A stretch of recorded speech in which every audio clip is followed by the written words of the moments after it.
రాష్ట్రాల ఫలితాల అప్డేట్స్ చూస్తున్నాం. యూపీలో ఘన విజయం సాధించడంతో హైదరాబాద్లో బీజేపీ నేతలు సంబరాలు చేసుకున్నారు. కేంద్రంలో బీజేపీ మరోసారి అధికారం చేపట్టడం ఖాయమన్నారు తెలంగాణ బీజేపీ అధ్యక్షుడు లక్ష్మణ్. సీఎం అభ్యర్థిని ప్రకటించుకున్నా సరే మోడీపై ఉన్న నమ్మకంతో యూపీ ప్రజలు బీజేపీకి పట్టం కట్టారన్నారు. దీనిపై పూర్తి సమాచారం మా ప్రతినిధి రాజు అందిస్తారు. 5 రాష్ట్రాల ఎన్నికల ఫలితాలతో బీజేపీ తెలంగాణ వ్యాప్తంగా కూడా పెద్ద ఎత్తున ఆనంద సంబరాలు జరుపుకునేటువంటి పరిస్థితి. చెప్పండి, ఏ విధంగా ఈరోజు మీరు సెలబ్రేషన్ చేసుకుంటారు? ముందే హోలీ పండుగ డిమానిటేషన్ ఏదైతే తప్పు అన్నారో అది తప్పు కాదు, ఒప్పు అని ప్రజల ఇచ్చిన తీర్పు ఇది. రాబోయే రోజుల్లో తెలంగాణలో కూడా బీజేపీ పార్టీ జెండా ఎగురవేస్తుందని అన్ని పార్టీలు మట్టుమాయమైపోతాయని చెప్పి కూడా తెలియజేస్తాం. మొత్తానికి చూడొచ్చు, ఇక్కడ అటు మహిళలకు కావచ్చు, పార్టీకి సంబంధించినటువంటి నేతలు కావచ్చు, పెద్ద ఎత్తున సంబరాలు చేసుకుంటున్నటువంటి పరిస్థితి మనకు స్పష్టంగా కనిపిస్తుంది. ఈ నేపథ్యంలో పార్టీ నేతలంతా కూడా ఎంతో ఇక్కడ సంబరాలు జరుపుకుంటూనే ఉన్నారు. మరోవైపు దీనికి సంబంధించి చేసుకున్నటువంటి సెలబ్రేషన్లలో ఇప్పటికే ఎమ్మెల్యేలు కూడా పాల్గొన్నారు. ఒకసారి ఎమ్మెల్యేలు కూడా అడిగి తెలుసుకుందాం. ముందుగా రాష్ట్ర అధ్యక్షులు ఉన్నారు. చెప్పండి సార్, ఏ విధంగా అనిపిస్తుంది ఈరోజు 5 రాష్ట్రాల ఎన్నికల ఫలితాలు చూస్తుంటే? దేశవ్యాప్తంగా బీజేపీ కార్యకర్తలు ఒకరోజు ముందే హోలీ పండుగ జరుపుకునే అవకాశం నరేంద్ర మోడీ గారు ఇచ్చారు.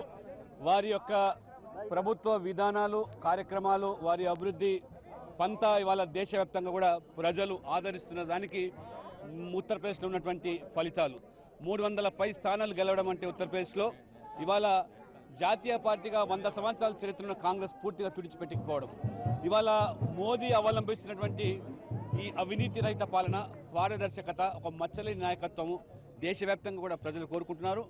కాంగ్రెస్ ముక్త్ భారత్లో భాగంగా అన్ని రాష్ట్రాల్లో ఎక్కడ ఏ ఎన్నికలు జరిగినా మోదీ పట్ల అచంచలమైనటువంటి విశ్వాసాన్ని ప్రకటిస్తూ ప్రజలు తీర్పునిస్తున్నారు. ఇవాళ బీజేపీ కార్యకర్తలుగా నిజంగా మేము గర్వపడుతున్నాం. అటువంటి నాయకుడు ఇవాళ మనకు దక్కడము తప్పకుండా ఈ ప్రభావం అనేది మన రాష్ట్రంలోనూ దక్షిణాది కూడా తప్పకుండా భవిష్యత్తులో ఇది పడుతుందని, దానికి అనుగుణంగా మోదీ ప్రభుత్వం యొక్క విధానాలు గ్రామాలకు, పల్లెలకు తీసుకెళ్లాల్సిన బాధ్యత కార్యకర్తలు తీసుకోవాలి. కార్యకర్తలు కష్టపడి పనిచేస్తే ఫలితాలు తప్పకుండా వస్తాయని చెప్పి ఉత్తరప్రదేశ్లో నిరూపించారు. ముఖ్యమంత్రి అభ్యర్థి ప్రకటించకపోయినప్పుడు కూడా ఇవాళ మోదీ నాయకత్వం పట్ల ఉన్నటువంటి నమ్మకంతో ప్రజలు స్పష్టమైన తీర్పునిచ్చారు. ఏ విశ్లేషకులు, ఏ సర్వేలు కూడా 200లకు మించి సీట్లు రావని చెప్పినప్పటికీ కూడా అందరినీ కూడా పటాపంచలు చేసి 300 పై సీట్లు గెలవడం అంటే ఇది మోదీ యొక్క ఘనత. ప్రజలందరూ కూడా ఇవాళ నిజంగా మేము ఉత్తరప్రదేశ్ ఏదైతే కొన్ని రాష్ట్రాల్లో ఇప్పుడు 5 రాష్ట్రాల్లో కూడా స్వీప్ చేస్తారనుకున్నారు, కానీ మిగతా రాష్ట్రాల్లో కొంత ప్రతికూలంగా ఉంది. ఇవాళ ఉత్తరప్రదేశ్, ఉత్తరాఖండ్ తప్పకుండా స్పష్టంగా మేము గెలిచాము. ఇవాళ గోవాను, మణిపూర్లో కూడా ఇవాళ హోరాహోరీగా అక్కడ జరుగుతూ ఉన్నది. మణిపూర్ ఈశాన్య రాష్ట్రం, ఆ ప్రాంతంలో కూడా బీజేపీ పాగా వేయడం, అంత పెద్ద ఎత్తున గెలవడం అంటే సామాన్యం కాదు. ఈశాన్య రాష్ట్రాలు ఈ పార్టీకి అస్సాంలో గెలిచినాం, ఇప్పుడు మళ్ళీ ఇక్కడ గెలవడం అనేది చాలా గర్వకారణం. మొత్తానికి బీజేపీ మాత్రం ఒక సంతోష సంబరాల్లో మునిగిపోయిందని చెప్పుకోవచ్చు. తెలంగాణ బీజేపీ పెద్ద ఎత్తున అటు సంబరాలు చేసుకుంటుంది. ఇప్పటికే రంగులు ఇవన్నీ పూసుకుంటూ కూడా వాళ్ళు చేసుకున్నటువంటి పరిస్థితి మనకు స్పష్టంగా అనిపిస్తుంది. మొత్తానికి ఇది ఇక్కడ బీజేపీలో ఉన్నటువంటి పరిస్థితి. ఒకవైపు అటు ఏదైతే 5 రాష్ట్రాల ఎన్నికల ఫలితాలతో మాకు కూడా ఖచ్చితంగా గెలుస్తామనే ధీమా వచ్చింది. 2019 నాటికి తెలంగాణలో కూడా ఒక బలమైన శక్తిగా ఎదిగేందుకు అవకాశం ఉంటుందని చెప్పి లక్ష్మణ్ అంటున్నారు. కెమెరా పర్సన్ రాకేష్తో రాజు, ఎన్టీవీ.